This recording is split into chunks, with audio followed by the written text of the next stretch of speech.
Yo trabajé como operador nocturno en el tren ligero de Guadalajara durante 5 años.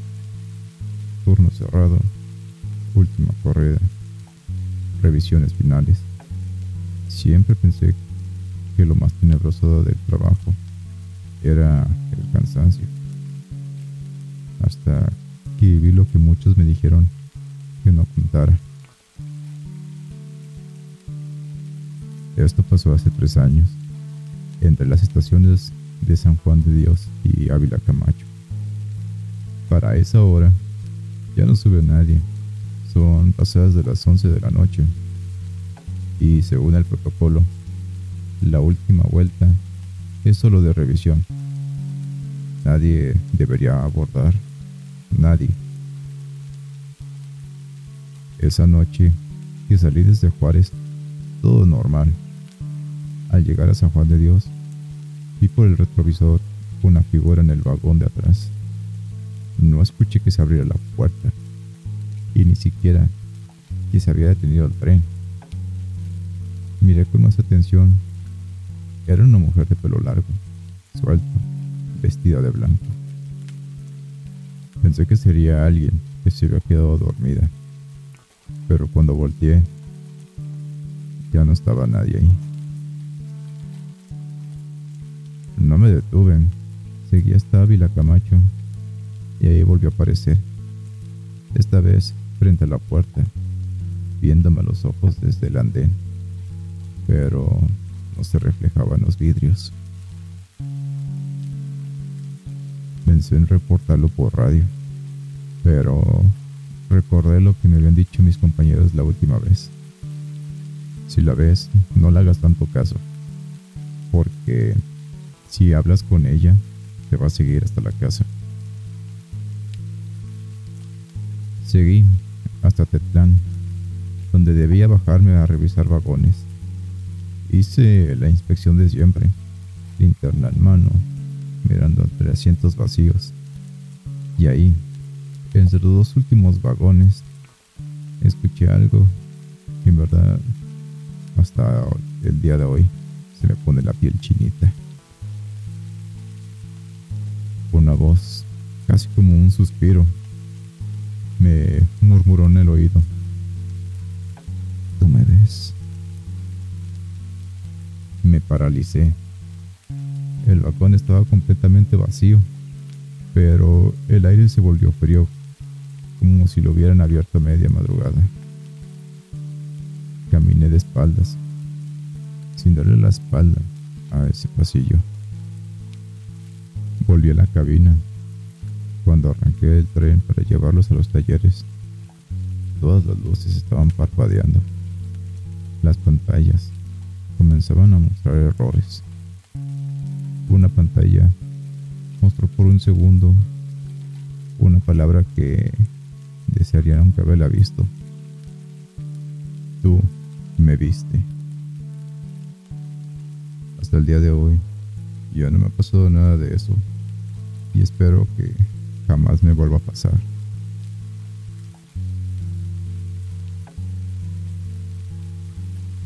No me llamo Carla, pero así puedes contar esta historia.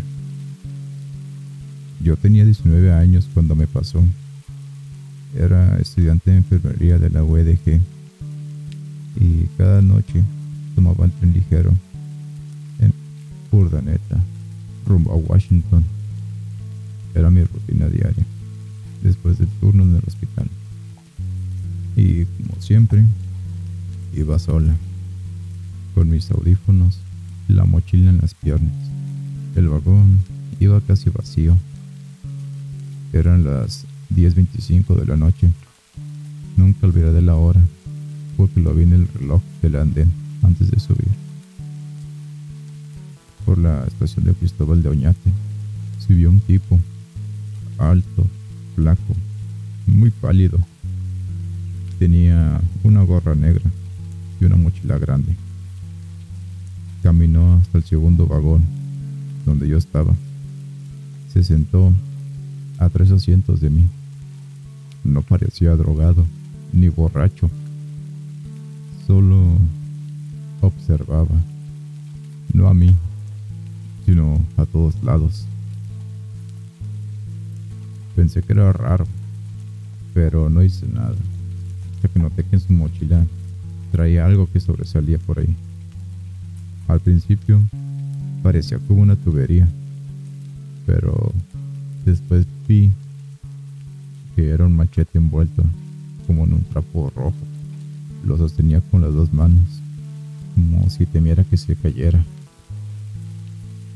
No había policías en esa vuelta y la radio interna no servía, porque la seguridad del tren ligero de la noche es prácticamente inexistente. El tipo se levantó lentamente, caminó hacia donde yo estaba.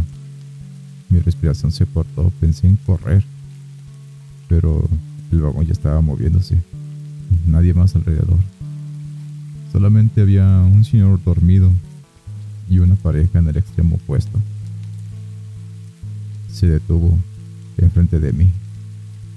Oyes, amiga, ¿tú sabes cuánto tarda en llegar el tren a la siguiente terminal? Me preguntó con una sonrisa tan calmada que dolía. No supe qué decir.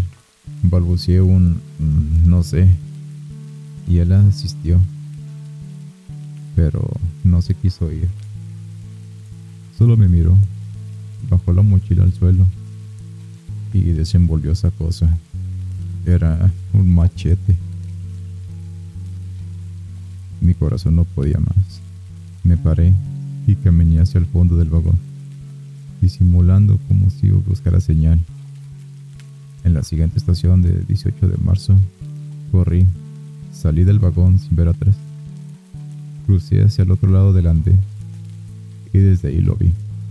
El tipo estaba ahora parado, junto a donde yo había estado sentada, mirándome, con el machete en la mano, cubriéndola otra vez con ese trapo. No hizo nada, no me siguió, solamente se quedó ahí parado. Esa noche llamé a la policía, pero, como siempre, nunca apareció el reporte. En el hospital, supe que 2 días después, una joven fue atacada en el mismo tramo, en el vagón 2, misma hora. Nadie hizo nada. El tipo desapareció. La joven relata que era igual como lo había visto yo. Lo describió exactamente igual.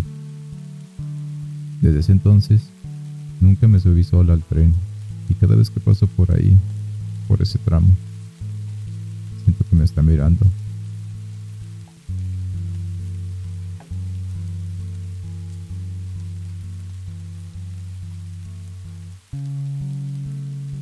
¿Alguna vez has tenido la sensación de que viviste algo que nadie te va a creer? Esto me pasó en el tren ligero de Guadalajara, en la línea 1, hace poco más de un año. Eran los últimos viajes de esa noche. Salía de la casa de mi novia, que vive por Mezquitán, y tomé el tren rumbo al periférico sur.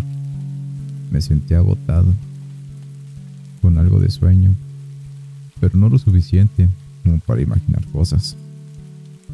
Pasamos a Vila Camacho, luego la Normal, y entre el sueño y vigilia sentí que el tren se detuvo en una estación que la verdad jamás la había escuchado en mi vida. Escuché una voz del sistema decir: Estación Obregón, bajada por la izquierda. Abrí los ojos. Jamás había escuchado esa estación. Me asomé por la ventana, pero el letrero estaba muy claro: Obregón, en las letras blancas sobre fondo negro. Pero lo raro era que la estación estaba completamente vacía, sin anuncios, sin gente, sin ruido, ni un alma. Pensé que sería una nueva estación en construcción o algo, y que por alguna razón estaba activa. Pero cuando volteé a ver a los de otros pasajeros, nadie reaccionó. Todos siguen en sus cosas, como si yo fuera el único que la había escuchado. No sé por qué lo hice, quizás en mi estupidez, pero bajé, y ese fue el peor error de mi vida. Apenas crucé la puerta, el tren arrancó de inmediato, sin esperar los segundos normales, ni se abrieron las otras puertas. Me quedé solo, en esa estación sin cámaras, sin empleados, sin letreros de emergencia, solo un nombre repetido en la pared: Obregón, Obregón, Obregón. Empecé a caminar por el andén.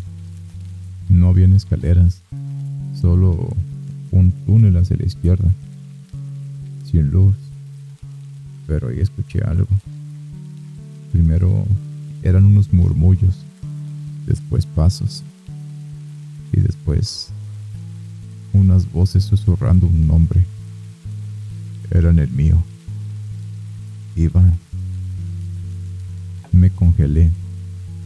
Nadie sabía que estaba ahí.